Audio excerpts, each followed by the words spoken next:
For today's video, ipapakita natin kung paano kumuha ng license dito sa Canada. So we're gonna be showing you how to get a license, a driving license here in Canada. Disclaimer lang po mga boss, process will only apply in New Brunswick, Canada. It will differ po to the other provinces. But no worries, I'll be posting the link for each provinces on how could you access to the process of getting driver's license. So for now, we'll be showing you on how to get a driver's license, kung ano yung first step para makakuha ng driver's license. And ang step na to ay para sa mga taong merong license from other country. Then, let's go!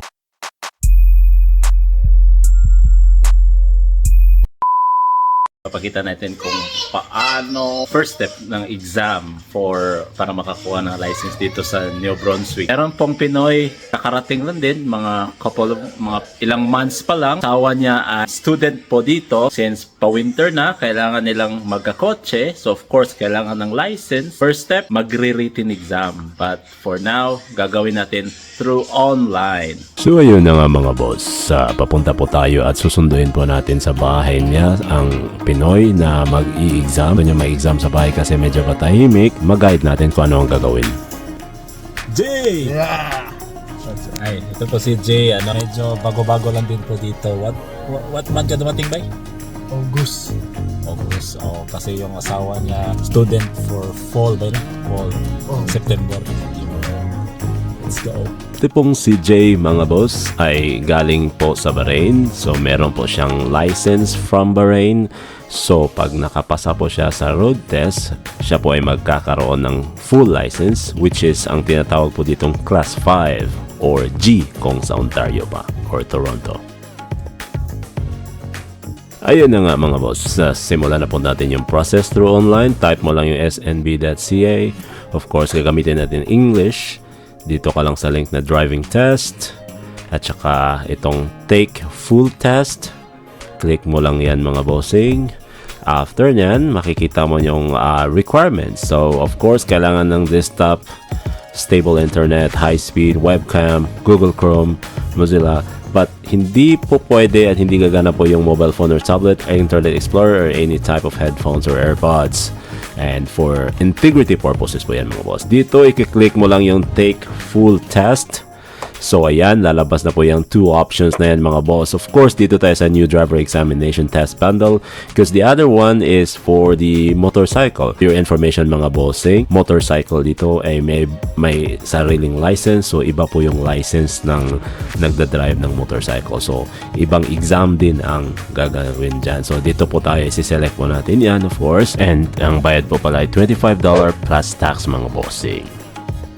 Automatic binayaran na ni Jay yung bayarin niya for his license using his debit card, but you can also use credit card, whatever you like. There are a lot of payment options para sa driver's license na to. Check nyo lang mga boss. Now, lagay nyo lang yung information nyo po. And there you go. Pagkatapos yung mailagay yung information nyo mga bossing, ito po yung lalabas, registration successful. So meron pong dalawang button po dyan kung ano po yung uunahin nyo. Nasa sayo nyo na po kung anong uunahin nyo first. Meron pong rules of the road non-commercial knowledge exam, which is multiple choice, testing about your knowledge. And the other one would be sign recognition exam. So it's a multiple choice pa rin, pero ititest lang kung alam nyo ang sign na ipapakita nila. Tingnan ito result. You have 20 out of 20. Perfect list. So sa rules to. So I mean sa science. Sa rules. Sa rules. Congratulations din. At least pasado yun. Okay. Nakakuha na ng written exam. So punta na lang sa instruction dyan.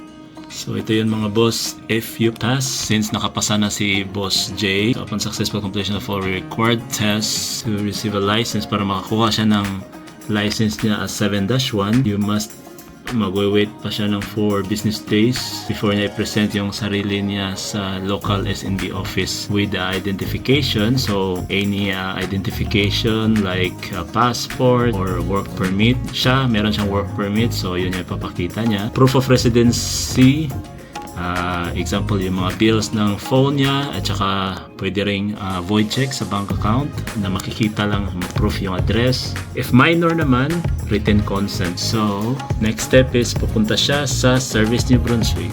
Let's go. After 4 days, pumunta na ng Service New Brunswick.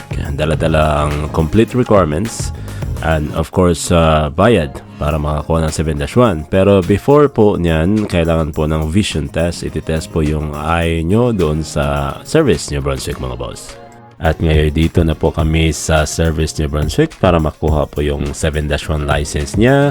At ito na nga mga bossing, nakuha na niya at pwede na po siyang makapag-drive. Pero meron siyang kasama dapat na Class 5 which is fully licensed at ako po yung kasama niya dito. In addition to that mga bossing, sa pagkuha po ng license ng mga walang license from Pinas or walang license outside Canada, same process lang din naman. May dalawang choices. Ito yung choice na ginawa namin is through online. Meron pong isang process po na pwede kang makapag-take ng written exam plus on-site which is sa Service New Brunswick. Kailangan nyo lang ng appointment. Papabook nyo lang din through online or through in-person. And that's it. And the next video mga boss, papakita natin ang next step which is ang road test. Ay natin ipakita kung paano mag-practice, konting tips kung paano makapasa. Salamat po. Paalam!